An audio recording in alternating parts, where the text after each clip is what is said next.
We're live. This is Senate appropriations, and we're considering amendments to the 2024 Budget Adjustment Act. We had talked about possibility of some amendments. One was relative to how we would allocate the 12.5 million to municipalities. I think it's really important to note that the money would go out, and the desire was to get a methodology that recognizes the very varying impact. But there were two pieces, and you had to add together the two dollar amounts to get to the total benefit to grant to the town. I guess our conclusion is that we're still where we were. More work is trying to be done. At some point, we've got to get something that's fair, equitable, and easy, and gives the municipalities impacted fair shot. And when you take 12.5 million across 143 municipalities, there's going to be some relatively small grants that would be made because the damage, either residential or municipal or public, is so different. So the next amendment is one Senator Renner came down and talked to us about. It had to do last year. We had, or in this year's budget, for adjusting and language about the dispatch. We were down to a time crunch, and so we put in language that was requested, and we reviewed by the work of our Government Operations Committee, and how we would proceed. We had a federal grant as well as other funding to get us into different rules for emergency dispatch, recognizing that the Department of Public Safety wanted to simply limit their dispatch services to their own department and not provide free dispatch to many other municipalities. So it's going to be a funding issue. It's not just a technology issue in terms of how any statewide system gets funded. So Senator Renner's amendment that we considered, and I think it might have changed a little bit from the time it was presented here. We were struggling with whether this is something that we want to move ahead. Certainly the addition of the task force can be done, but any of us who are dealing with money, accountability, federal grants, the language that would move the authority, quota here, to a task force, is one that is not, it would be a very different accountability, and a task force does not have the same accountability or responsibility that an appointed official and a member of the executive branch would have. So I think we're seeing some frustration maybe with the slow progress and what the grant that is under the authority of the Commissioner of Public Safety. So the part that I think would come unto us, and certainly the task force, there's been some concern about the task force and how it's functioning. This would propose expanding that task force. But I think the language here that creates a whole new authorization and responsibility for funding says expenditures of the fund must be authorized by the task force. So what this would do is delegate spending authority to a task force that has a very different function than management of grant funds. And it says the task force should only authorize an expenditure upon. Now, that gets into very dicey language because authorization of any expenditure originally comes from us. We authorize the spending authority. Now, obviously, once that spending authority is granted, then you are approving and so forth. But I am do not feel that this is the way that we should be holding how we should assure accountability. We can be frustrated about how an official might be managing a particular area or program or initiative or project. But to anyway consider moving authority over an expenditure of public funds to a task force is not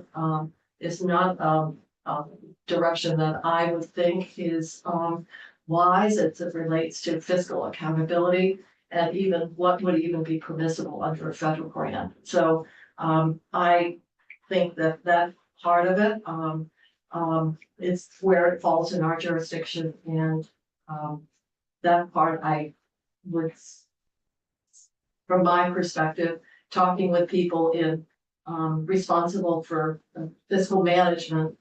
It's not anything that is not practice, standard practice, and it raises the question about accountability and where authority of delegation is appropriate. Any comments from the committee? Yeah, would they be handling the entire 11 million or the 1 million or the? It's in the context of the federal grant. It's a federal grant, 9 million, that has been made through the Department of Public Safety. And this gets tied up because we want to really combine 911, and that gets into Barbara Neal's bailiwick. And so there's been kind of a joint effort, but that was something that our Government Operations Committee has regular testimony on. And if we're frustrated and we want accountability, then I would say when we're in session, we can have the commissioner come in, we can get an update, we can, as a joint fiscal committee, we can put this on the agenda, we can track it. But I, as chair of the Appropriations Committee, I would not recommend approval of any language that would default authority over the spending of money that we have authorized to a task force. Yeah, it's a lot of Totally with you. But I need to have the committees, and then I would have to, I would then ask the chair of government operations relative to the change in composition of the task force. Which is within their purview. So government operations is the committee of jurisdiction? Yes, around, yes, as it would relate to this. And have they looked at that? I have provided it to Senator Hardy, and so I'm sure she'll be able to speak to the composition of the task force. But in terms of accountability, it's not that anyone's denying the frustration over the progress and the work that has or has not been made. So I, on behalf of the committee, would then say that we reviewed the portion of the amendment that we feel is within our jurisdiction, and then ask Senator Hardy to speak on behalf of the Government Operations Committee. In particular, since we spent 3.5 hours on the floor, sort of talking about jurisdiction of the committee, it would be appropriate not to weigh in on the other party. Yeah, I know, I'm not happy about this. I think we should focus on it. What happened yesterday was as bizarre as I've ever seen in my years in this school. Are we off the amendment now, Senator Steve? No, we're not. Oh, I'm okay. just saying that acting like nothing ever happened is not a good idea. And I'd like to state that I'm really disgusted with what happened. Well, it wasn't, And I'm sorry that you had to take the brunt of. You didn't deserve it. thank you. It was a rather, That's why chairs get the big bucks. yes. As you know. That's rather a sore subject today. It's a big lump of coal. It was, certainly, an interesting afternoon and, in some ways, a troubling process, I guess I would say. Hmm. And I sort of feel like the whole thrust, and I did my best around what is the history, what is the statute, what is the legislative intent, and what we were doing here. And so many other issues were getting thrown into a larger debate.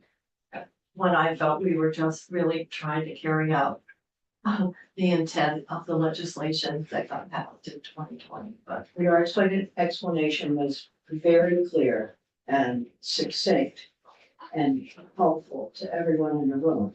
It was unfortunate that the debate continued the way it did. So with that said, we have one other, I guess that's probably why the room is filled. We have, actually two others. One is a requested amendment, that would deal with the treatment of a special reach up payment. And to count it as reimbursement, it's related to, participants who are employed. And, by, describing that payment as a reimbursement for expenditures, it means that it wouldn't count and be considered in the calculation of food stamp benefits. So, it seems to be straightforward. I think you would not want to see if we can avoid it, a reduction in the, three squares benefit, but we need the language. Any agencies may be in support. Okay, so we also have Shayla here. Now, the other area that I indicated yesterday that we would be having some more discussion about, simply because we needed to get the VAA out in our time frame. And that was what to do with, emergency housing. And, I think there's been some discussion, what the House did, we did not accept, but what, would be, recognizing the concerns that were expressed around here is that the general assistance program, as it normally operates, provides these emergency housing benefits to individuals who meet a vulnerable criteria. I guess based on what we heard, much of the cohort, in fact, would fit into this group. And we're talking about people with disabilities, we're talking about people who are older, and we're talking about families with children. So what we had here is to, and I will be honest, I do not know what's going to happen after June 30th. I do not know what it will happen and what will be money available. And so in some ways, we are giving the administration more time to put things together. But there is a big cliff, and there's nothing in the 25 budget, as I understand it, to continue this level of financing of temporary housing. So we have Shayla Livingston from the agency. We also have Katie. She's coming, I'm just. She's here. And so what this amendment would do is basically suspend the time limits, the 28 and 84 days for individuals who have come into the program after the June 30th. So the June 30th cohort is there, but this would allow those housing benefits to continue for those households that would be subject to the 28 and 84 day time limit, and suspend that time limit until June 30th. And that would have to be then accommodated. The 25 budget, what happens after that? I'm just wondering if we have copies of the amendment? I'm gonna have Katie run through it. Okay, can Uh, we put it on the screen? Or there we go. yeah, I don't have it myself. You Can I ask Kate Fine, a delivery question while system. she's here, about, another section of the VA? After we do the housing piece. So what we did was we changed the, I have an explanation on that question that I That's was it? asked. I have it Okay, we're good. upstairs. All right. I know the answer. I was gonna announce it I think I today. know the answer, but Okay, well, I have it. you got it. I do have it on why it was put in. Yeah. So Katie, if you could say how this amendment, will run through how this will execute exactly what I've been talking. Okay, Katie McFadden, Office of Legislative Counsel. So in our first paragraph, we're sort of laying out who the population is that would be covered by this policy and where the eligibility criteria is. So to the extent that emergency housing is available, that's sort of important because we've heard that it's not always available. The commissioner shall ensure that temporary emergency housing is provided through the end of this fiscal year to households eligible for general assistance emergency housing program. And we're specifying specifically that this includes the beneficiaries of the emergency housing transition benefit. So that's the Act 81 cohort. And we're specifying that this is the program that was set to conclude on April 1, 2024. But this policy would exclude those individuals who only qualify for temporary emergency housing pursuant to the department's adverse weather condition policy. Then the second sentence. That's a different way of expressing it. I was gonna have adverse policy unchanged and simply suspend the time limits. The next sentence addresses the time limits. So I'm just wondering, Would you like not to reference both? well, I guess we can for clarity, but I think the concern is the most vulnerable, frankly. I realize people would say, well, why don't you just open the door? But that really is sort of a larger discussion about what our adverse weather policy should be in a longer context. So I'm just trying to deal with the time limitations so that those benefits could continue for that cohort. So I guess that's a pattern at this point. Okay. The second sentence specifies that participation under this subsection shall not be bound by the day limit maximums, the 84 days or 28 days, and shall be subject to the following eligibility criteria. So first, in subdivision A1, this is the criteria that applies for beneficiaries of the Act 81 transition benefit. So you'll see that we're cross-referencing that act and also the emergency rule that was adopted to carry out that act. And we're also saying any future identical emergency rule, because emergency rules are only in place for 180 days. So this anticipates that there might need to be a future emergency rule. This population continues to be housed. And then in subdivision A2, this is for all other participants that would fall under this program. So all participants of the GA emergency housing program. Again, excluding those who only qualify. We've created a program within a program. This is a benefit. I mean, I won't relitigate the terminology, but there are other benefits within GA, and we call GA. To me, GA is the umbrella program under which we have a variety of benefits, of which this is one. What's interesting is that emergency housing is, I think, only referenced by name one time under the whole chapter on GA. Yeah. Okay, so in subdivision A2, we're writing the eligibility criteria for everybody else in GA who's not part of that Act 81 cohort. So that is the GA rule that's in place, and then as amended by an emergency rule that is currently in place. And we specify again, or any future identical emergency rule adopted by the department, because emergency rules are in place for 180 days. The All right, next, so number 2, yes, is that changing anything? that they have to follow the eligibility criteria in place now. It's saying that they have to follow the same eligibility criteria that's currently in place under a rule. So it should be maintaining the status quo. I'm just wondering whether we did the same again, but it's not. I know we're 3 minutes in.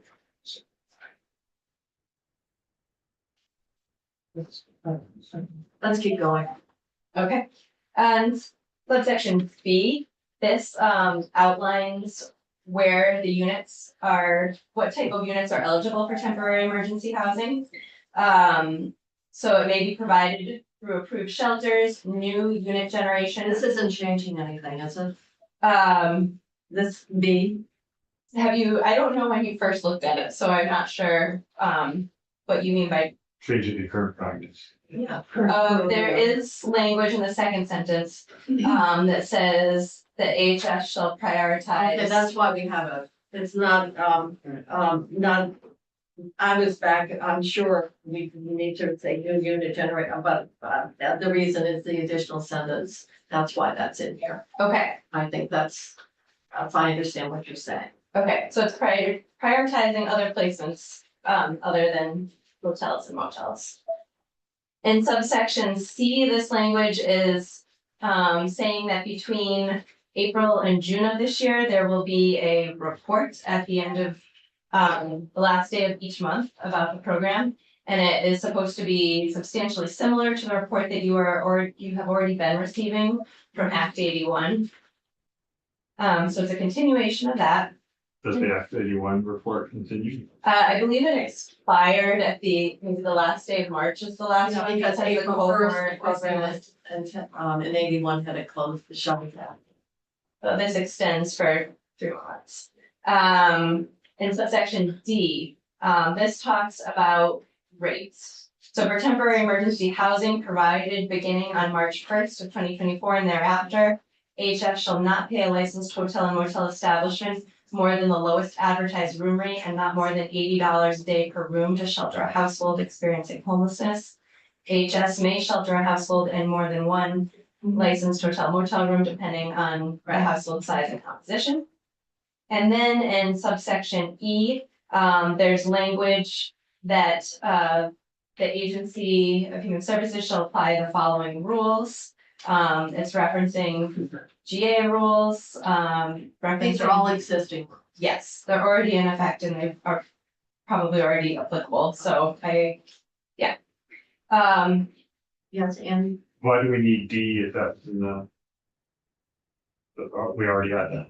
Just about the $8 thing. Is there something different than from what we already passed? what's already in the, BAA. I don't know what's in the VA on the outside for rate.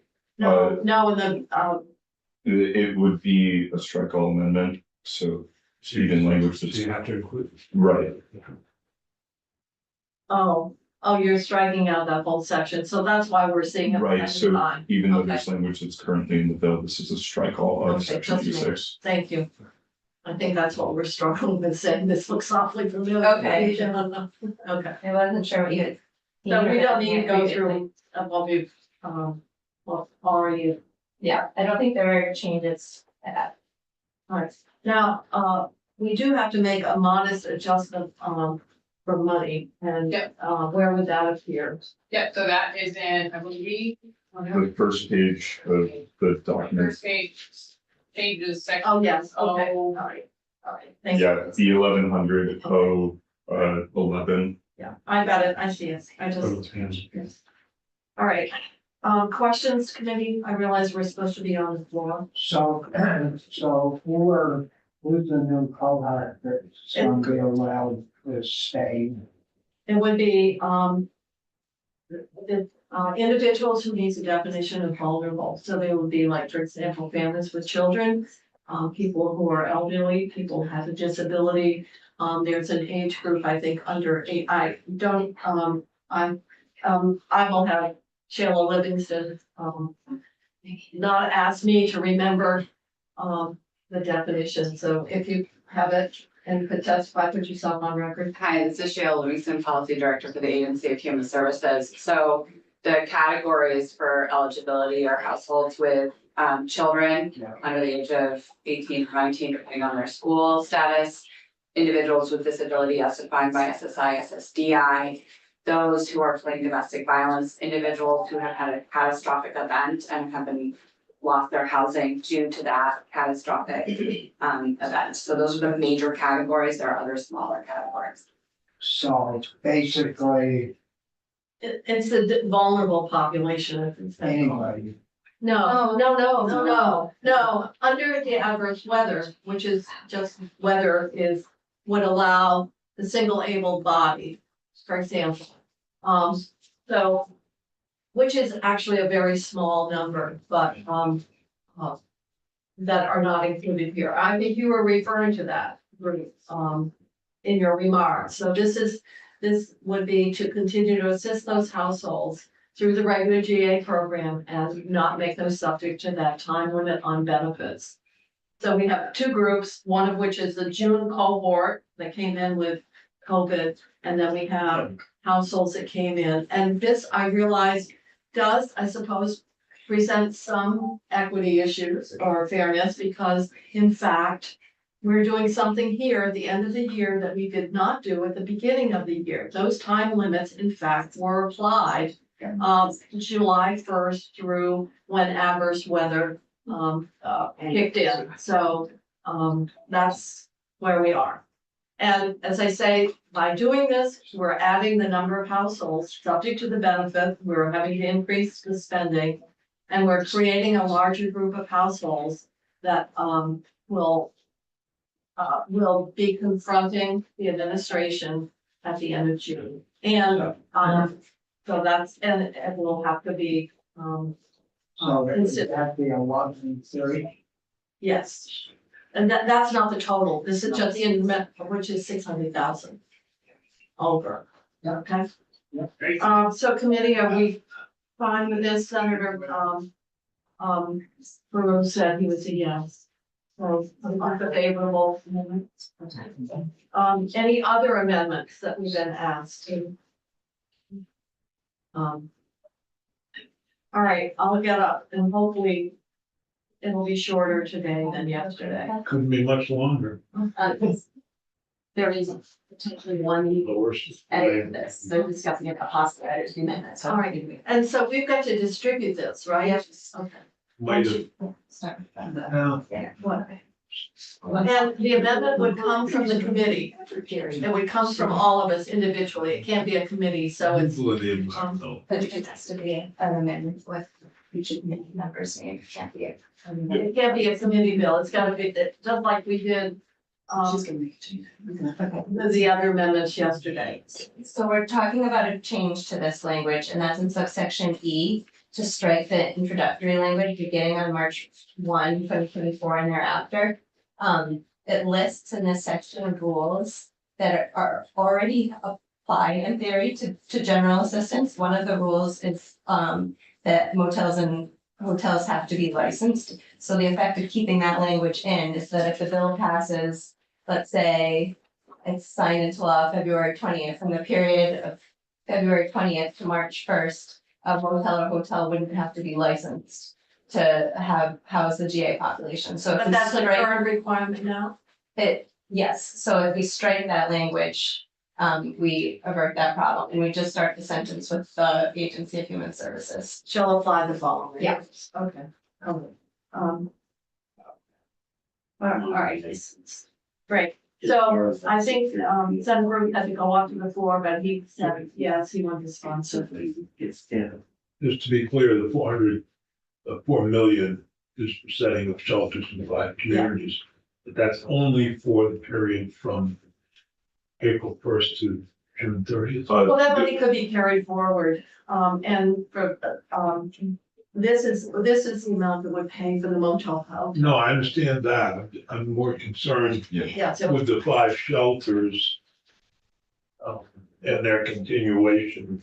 well, we'll have carry forward, so if the 4 million hasn't been spent, it'll carry forward. Carry forward and be able to. Yeah. Mhm. And because I'm not sure Waterbury, for example, or Bennington gonna be ready on April 1st. And Oh, to be clear, so the amendment on the first page of the document you have, that's not changing anything to the 4 million. The only change is in sub 11 to the to appropriation. accommodate the, Right. to Okay. accommodate what All we're right, doing. So the 4 million is just included there. 4 million was there. Yeah. Yeah, it's just part of the. Part of the government So the- recommend. Thank you. Yes. Did you speak about the reach ahead amendment? Oh, So page, that's the third page of that. yeah, I did, I guess, She already before we did. went I live. did. Yeah.